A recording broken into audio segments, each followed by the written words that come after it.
morning, guys. I'll give it about a minute. We'll get started. Just going to talk a little bit about the Rheem unit I've been working on the last few days.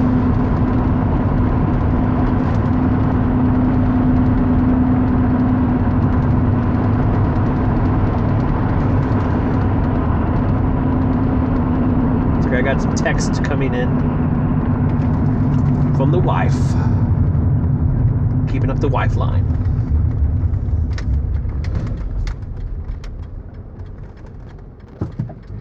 Heading out to do a maintenance this morning. A maintenance. Taking it easy for the rest of the day. Yes, yes.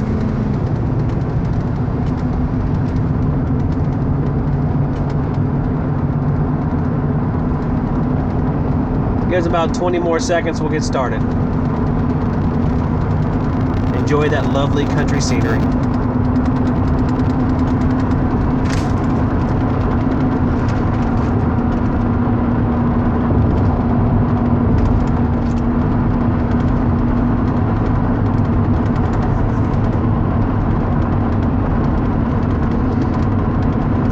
Good morning, guys.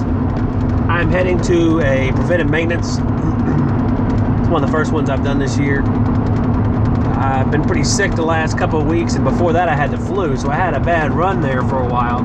So I'm just now starting my maintenances. It's good timing because a couple days ago it was 92 here. Very warm, unseasonably warm even for around here. But I'll take it. The phone started to ring a little bit, which is nice.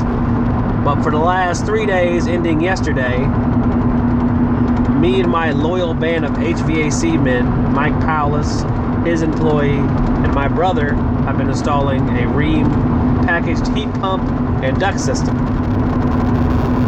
Now, I sure hate doing duct work, and there ain't no two ways about that. And I'd be happy if I never saw a piece of duct work again in my life. But I figured that, hey, we get a bunch of guys together. I can work on the service end of it, which is setting up the unit, commissioning the unit. Some of them can work on the duct work, and it worked out pretty good. But yesterday I was setting up the unit, and this is I can't remember the model number, but it's a 16-seer dedicated horizontal 2-ton package unit. So in setting up a package unit, my main concern is make sure we got the right airflow, because the charge is preset, it's weighed in, and unless there's an indication that there's a problem, I'm not even going to check the charge at all. The charge is weighed into a package unit.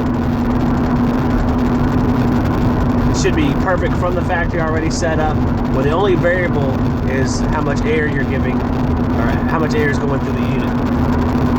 So that's what I'm going to concentrate on. And I had a question yesterday. A lot of folks sent me messages via Facebook, which is just fine. In fact, that's a good way of doing it. It has a nice loud ding whenever the message comes across. I try to answer all of those, and I encourage you, if you want to get up with me, calling is not always the best way to do it, because I am running around pretty much all the time at work, and then at home is just as hectic. So sending me text messages and Facebook messages works really well, because it's something that I can see that I got one, I can finish what I'm doing, respond to it, and go back to what I'm doing. It's much easier to deal with than phone calls. And there's plenty of people calling me anyway on the phone, customer-wise, and just spam calls, pretty much 5 or 10 of those a day, it seems like, that are trying to help me with my Google listing. I just tell them, I don't even know what Google is. Actually, I don't answer them. I have an app on my phone. It's a caller ID app that kind of indicates whether or not they're going to be spam calls. And it does a pretty good job of filtering them out, so I don't even answer them anymore. And I can block them if I want to as well. So that's what I do most of the time, because I don't feel like wasting any time talking to these people. You're screwed. And it recommends that your air CFM be within 700 to 900. So you're going within 350 to 450 CFM per ton. So I said, okay. So I put in low speed, and low speed was insufficient. Low speed had us, well below. We were in the mid 500s to 600 CFM. So I had to end up putting it on high speed, which was dramatically higher, which put us up near 900 CFM, which was fine because that was within the acceptable range. It would have been nice to have something a little bit closer to 800 or slightly below 800, but it's in the acceptable range and it works just fine. Something rattling in my truck, I can't stand it. Hold, please.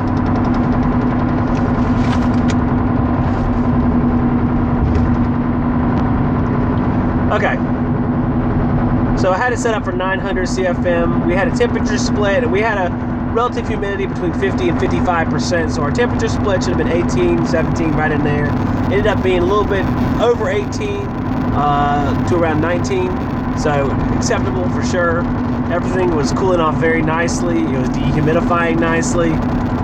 Even at the higher CFM, we were getting plenty of water coming out the drain, which is pretty customary because when you're cooling off air that is that warm, it's 85 degrees in the house, I think actually 86.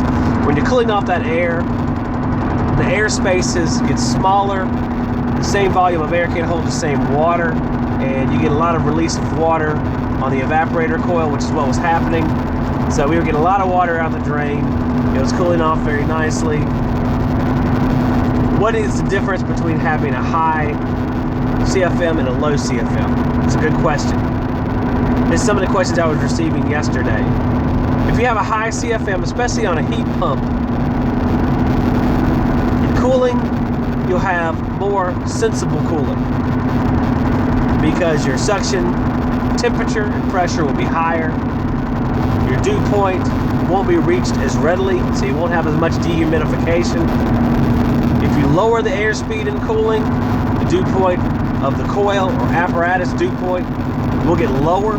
You'll have more dehumidification.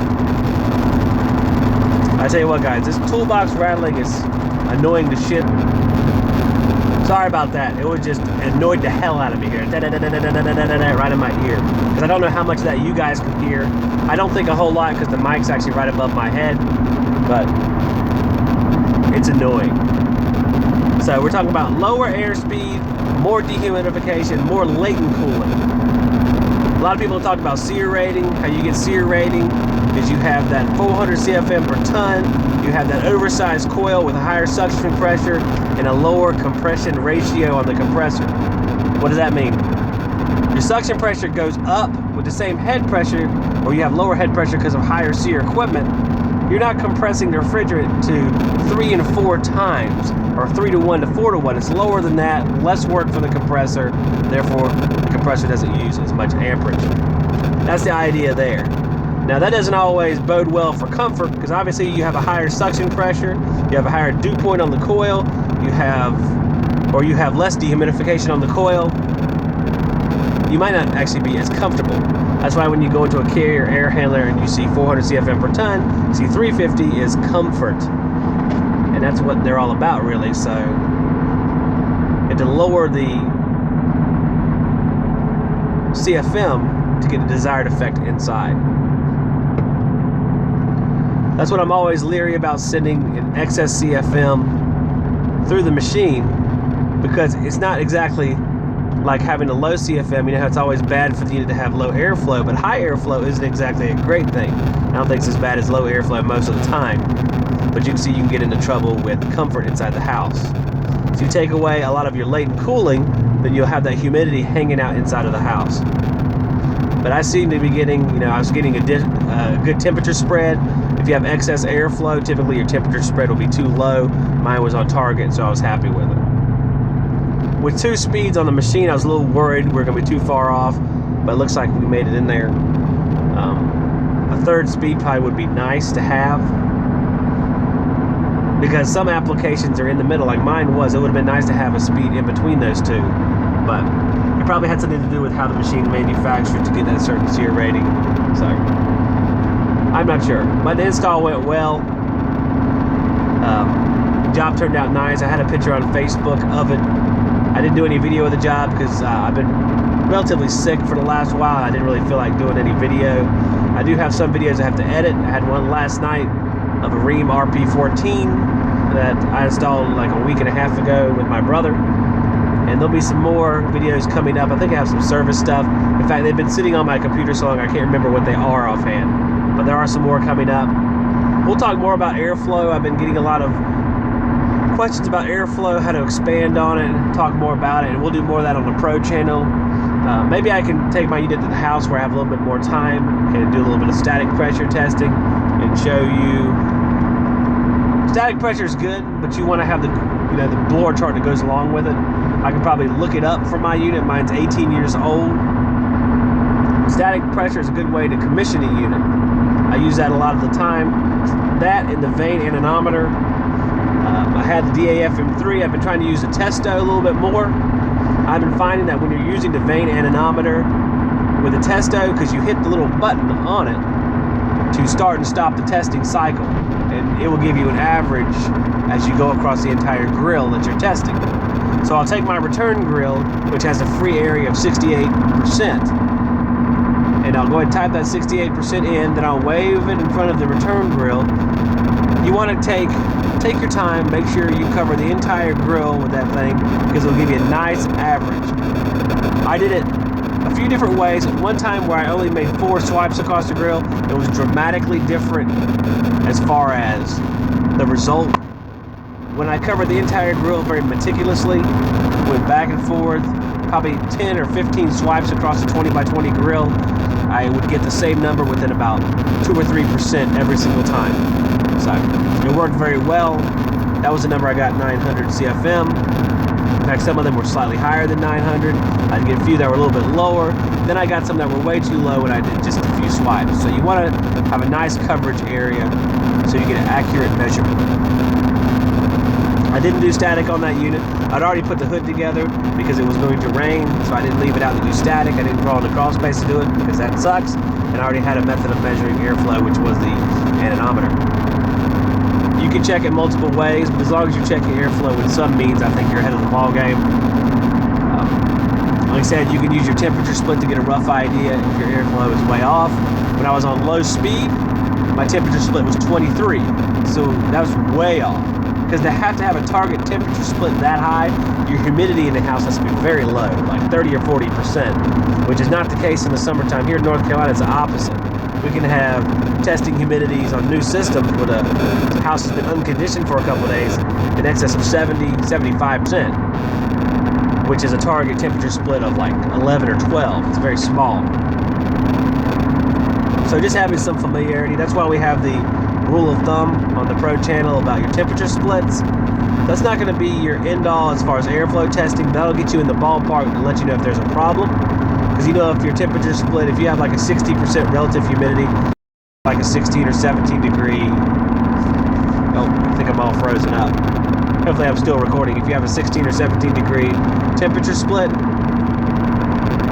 you're about right. But if you come in there and you have a temperature split of 25, you're way too low on airflow, and you have a 10 degree temperature split, there's a problem in the system, or you have way too much airflow. So we'll do more on that in the Pro channel. I'm trying to get some more airflow videos up, so we'll try to get into duct sizing as well, and we'll start pursuing those items as there's time to do so. But you guys have a safe rest of the week. It's Friday, so hopefully everybody has the weekend off. I know some people will be on call, but stay safe out there, and I will see you on the next one, perhaps tomorrow on my weekly dump run. I'll do the weekly dump run rant, so, and that's what I can call it. Take care. I'll see you on the next one, guys.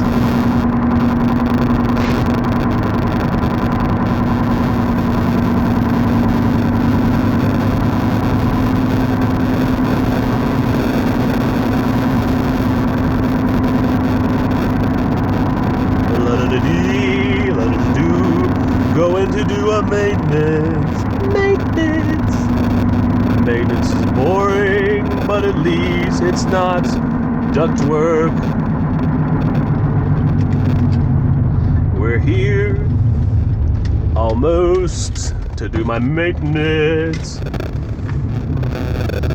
This video has been brought to you by Awesome Singing. Awesome Singing. Awesome. Or like The Miz. Awesome.